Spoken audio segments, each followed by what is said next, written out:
Please advise us with regard to taking pictures and the likes. Naam, that's a good question. The ulama of Ahl-Sunnah, past and present, in the books of fiqh and the books of fatawa, right going back to the early salaf, based upon the ahadith of Allah's Messenger sallallahu alaihi wasallam, that the most severely punished on Yawm al-Qiyamah are the musawwirun. Ashaddu adhab Yawm al-Qiyamah is for the musawwirun, for the picture makers. Imam al-Nawawi rahimahullah ta'ala said, it matters not whether the image is two-dimensional or whether it is three-dimensional, meaning whether you make it with your hand so you can walk around it and see it like an idol, or whether it is two-dimensional, that you make it with a brush, or that you have it made for you by somebody else, or whether you make it with the finger, or whether you make it with an instrument. The tasweer is something, in its asal, it is haram. In its origin, it is haram. So this ruling actually does not change till this time. Shaykh Al-Fawzan, hafidhahullah ta'ala, has a refutation of Yusuf Al-Qardawi in this area. He has a book in refutation of Yusuf Al-Qardawi, because Yusuf Al-Qardawi in his book Al-Halal wal-Haram, which some of the scholars call Al-Halal wal-Halal, because nothing is haram to them. Alright? And this book is banned in Saudi Arabia, by the way. Al-Halal wal-Haram is banned.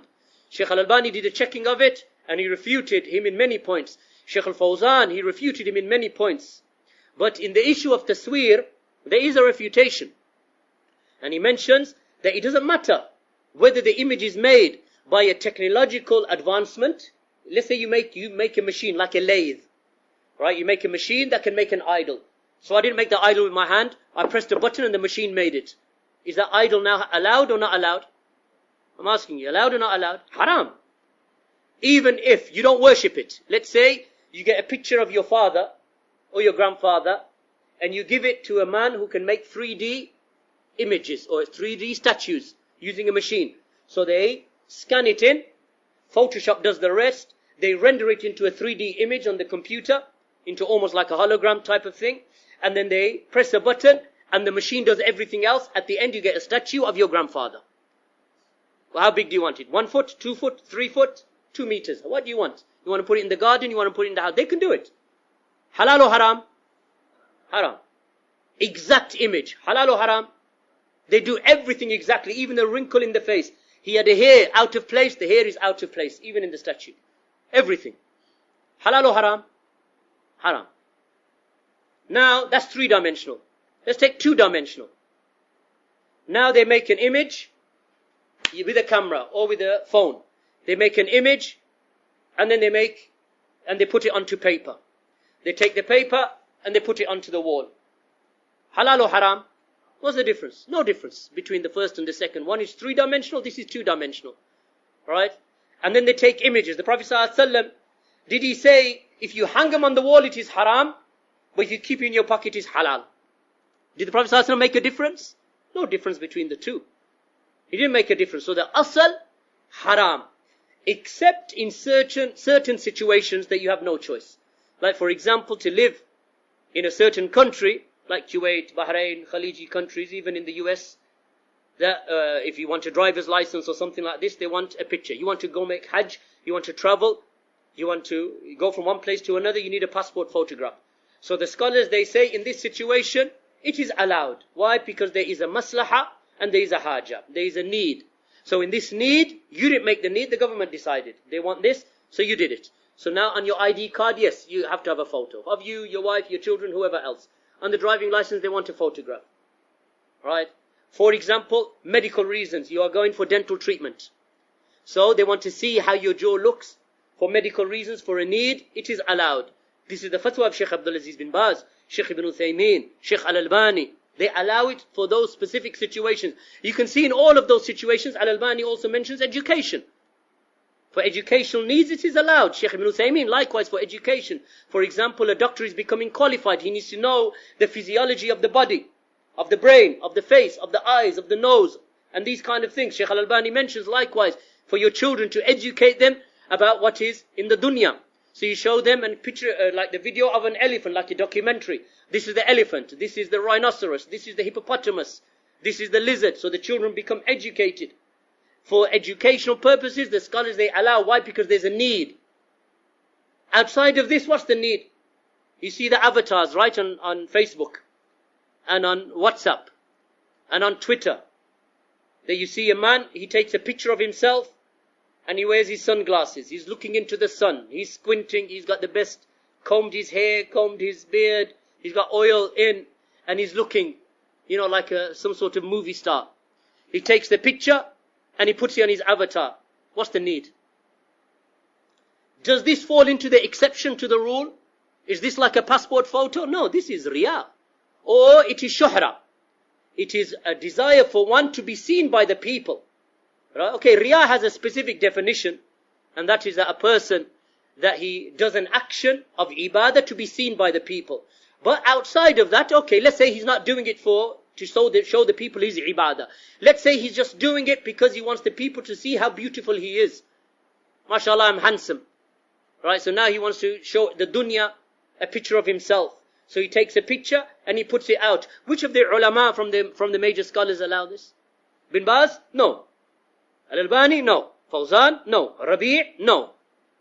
The Lajnatu Da'ima, the permanent committee? No. The Sheikh Muqbil? No. They do not allow that. Sheikh Al-Albani? No.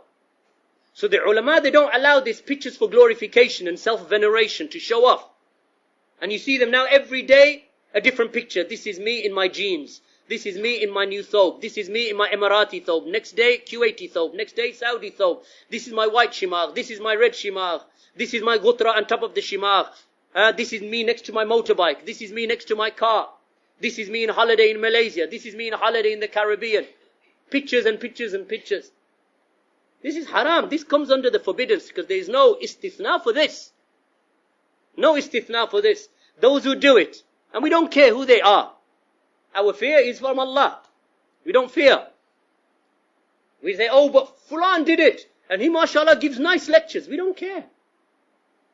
We don't care.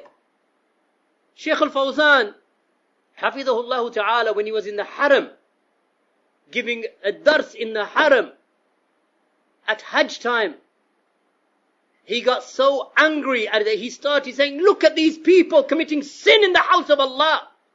Look, they're making tasweer with their cameras. They're making tawaf and taking pictures of themselves and others. Do they not fear Allah? You think Fawzan cares that Shaykh Fulan and this student and that student says? He doesn't care. Because our concern is with the hadith of Allah's Messenger ﷺ. And this picture of you when you graduated. This is a picture of me on the beach. Look at my muscles. Like this. And this is me with my child. This is me with my son. A'udhu billah, some of them do it with their wives. Me and my wife, they say, we're on holiday. Do you not see how this inculcates arrogance and haughtiness? That a person thinks himself to be higher and to be, that I am something important. I am something beautiful. I am something ajib, something astonishing and amazing. That every day they put different pictures and they send them to each other. You have nothing better to do with your time than to spend 10 minutes getting the right profile? Can you imagine this Ahmad ibn Taymiyyah, Muhammad bin Abdul-Waahid behaving like this? Be careful, ya ikhwan, follow the hadith. The scholars, the major scholars, they were tough in this issue. You cannot use the exception to the rule to make that now some sort of analogy for veneration and self-adoration. The Muslim is humble. Prophet ﷺ said, modesty. Al-haya kulluhu khair. All of modesty is good. All of it. Where is the modesty in that behavior? Of course, as the Prophet ﷺ said, when the Prophet ﷺ said that Allah subhanahu wa ta'ala, that anyone who has even an atom's weight of kibr in his heart will not enter into Jannah. So a man said, Ya Rasulullah, inna rajula yuhibbu an yakuna thawbuhu hasanan wa ni'luhu hasanatan. That he said, Ya Rasulullah, there is a man who loves that his garment, his thobe, it is beautiful, it is nice, and his shoes, they are nice. The Prophet ﷺ said, Inna Allah jameel yuhibbul jamal. That indeed Allah is jameel, Allah is beautiful and He loves beauty. Al-kibr batrul haqq wa ghamtun nas. He said al-kibr is to reject the truth and to look down upon the people. We don't want that opposition to haya and modesty in our lives. Because this is what this self-adoration leads to. I am better than him. I am better than him. Look, my profile is nicer than his. Look at my tan. Look at my color. Look at my hair. No, ya ikhwan, keep away from this. Keep away from this. Fear Allah subhanahu wa ta'ala. Don't be deceived by this affair of photography. Wallahu ta'ala a'lam. If you want to take a picture, scrub the face. Scrub the face. Of course, they have some fatwa of Shaykh ibn Uthaymeen. Another cause that is allowed. Like for example, that a criminal, he does some murder. Right? So now they want to catch the criminal, so they put the picture out so that people that they know that this is something, beware of him. But this is not for adoration, is it? Of course, this is to catch the criminal. So there are certain exceptions that the scholars they allow, but adoration and veneration is not one of them. It's not one of them. If some of the Tullab al-Ilm and some of the younger Mashayikh, they allow it, they are mistaken in this. They are mistaken. Go to Fawzan and read what he said. Read what he said about the Radd al-Qardawi. And see what some of the other scholars, they say. Keep away from this. If it is done for a maslaha amma, like for example for da'wah. Like broadcasting a dars of Shaykh al-Fawzan from one place to another place, he allows this. Shaykh Abdul-Aziz bin Baz, he said some of our brothers from the Mashayikh, and Shaykh bin Baz is bigger than all of them, greater than all of them in ilm, in tajdeed of the sunnah. So Shaykh Abdul-Aziz bin Baz, rahimahullah, he says some of our brothers from the Mashayikh, they allow videos for the broadcast of durus.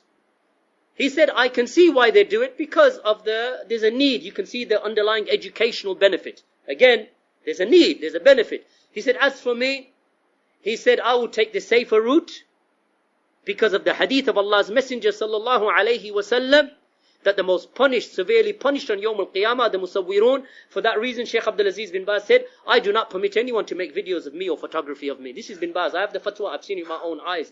And these were the later fatwa of Shaykh Abdul-Aziz bin Baz before he died. The fatwa of the ulama Bilad al-Haram. Barakallahu feekum. Or Bilad al-Haramain.